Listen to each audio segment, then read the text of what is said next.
Time check, 2:58 AM. Sa dating tagpuan, destination, Monasterio de Tarlac.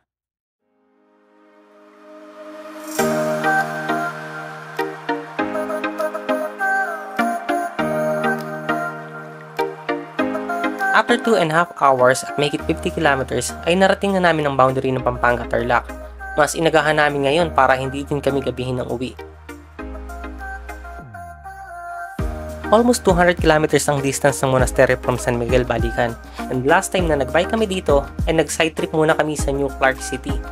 Naligaw pa kami noon ng mahigit 10 kilometers. Kaya naman pagdating namin sa mga ahon ay tirik na ang araw. Naubusan din kami ng tubig.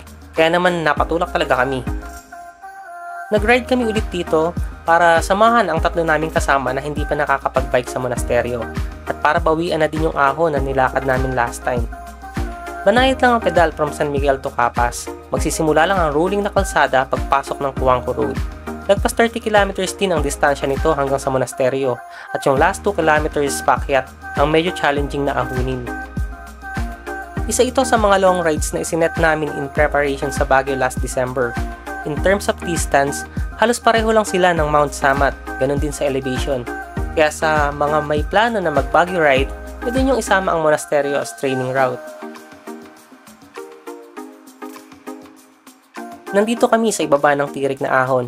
Nagre-recover muna saglit dahil umaabot ng 20% na gradient ang mga ahon dito. Kaya medyo makunat din na padyakin. Sa aming pagkakyat ay chini-cheer pa kami ng mga kabataan na inabutan namin nagtutulak. Halos 5 to 6 kilometers per hour lang ang usad namin sa tirik. Pero nakuha naman sa tiyaga at naahon namin ng hindi nagtutulak. 8:45 AM na makaahon kami sa itaas.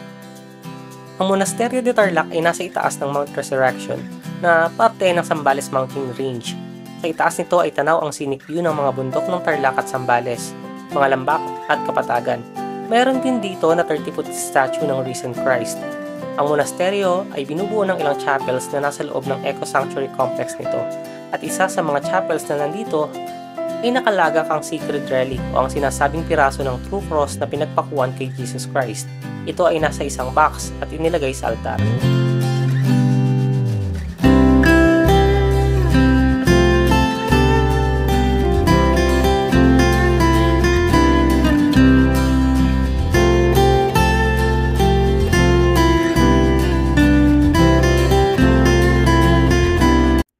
Sa aming pagbalik ay dumaan din kami sa Capas National Shrine.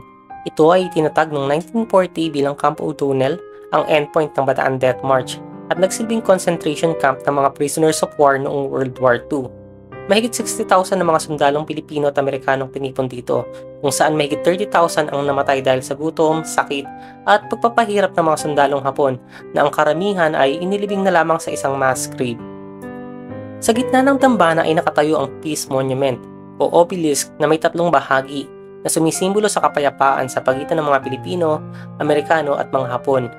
At sa paligid nito ay may mga wall na gawa sa marmol kung saan nakaukit ang mga pangalan ng libu-libong sundalong Pilipino at Amerikano na naging bahagi ng Death March.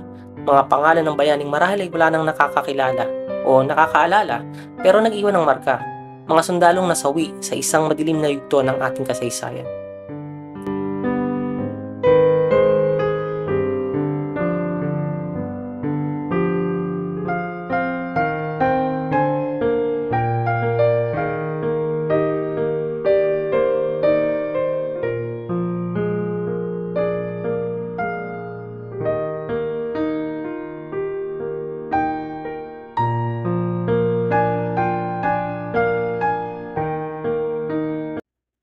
Pagkatapos ng side trip ay kumain na kami. Lagpas 60 kilometers na lang pero parang ang haba pa din ng biyahe pa uwi. Dahil na rin siguro sa pagod at init ng panahon.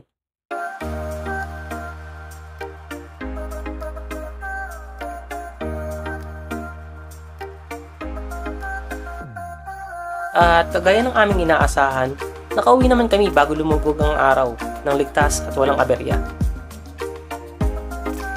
Hanggang dito na lang and see you sa next video.